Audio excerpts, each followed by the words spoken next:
Why did the U.S. strike Iran and how did the Gulf react? 2026. Why did the U.S. strike Iran and how did the Gulf react? The situation is rapidly escalating with attacks and counterattacks that could change the dynamics in the Persian Gulf right now. On May 27-28, 2026, the United States carried out new defensive strikes against an Iranian army site in southern Iran. Washington claims the target posed a direct threat to U.S. forces and maritime traffic in the strategically crucial Strait of Hormuz.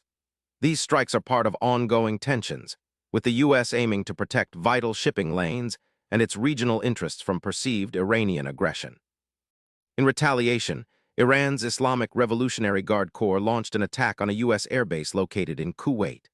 Tehran warned of even more decisive action if U.S. aggression continues. Iran also downed a U.S. drone and fired at a U.S. fighter jet, signaling escalation. Tehran strongly condemned the U.S. strikes on Bandar Abbas airport, calling them violations of international law and Iran's sovereignty.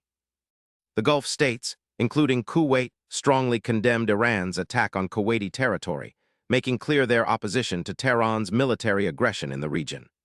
This condemnation follows the U.S. strikes on the Iranian Revolutionary Guard Corps and reflects the Gulf's concern over regional instability and threats to their sovereignty and security. As tensions rise, maritime safety is a critical concern. The Persian Gulf Strait Authority requires all vessels passing through the Strait of Hormuz to complete a Vessel Information Declaration. This form aims to ensure safe passage amid the conflict, highlighting how the ongoing crisis threatens global maritime traffic and oil shipments through this vital waterway.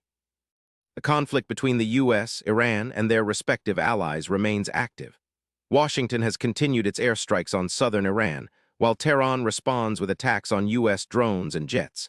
Simultaneously, Israel has conducted strikes on Lebanon, adding complexity to the broader regional conflict. These developments are unfolding rapidly, with high risks of further escalation. What this means for you is that the Persian Gulf remains a hotspot with global implications. If maritime routes are disrupted, oil prices could spike, and regional security could worsen. Staying informed is crucial as this conflict could affect your energy costs and international stability. Subscribe now for daily updates on this evolving crisis.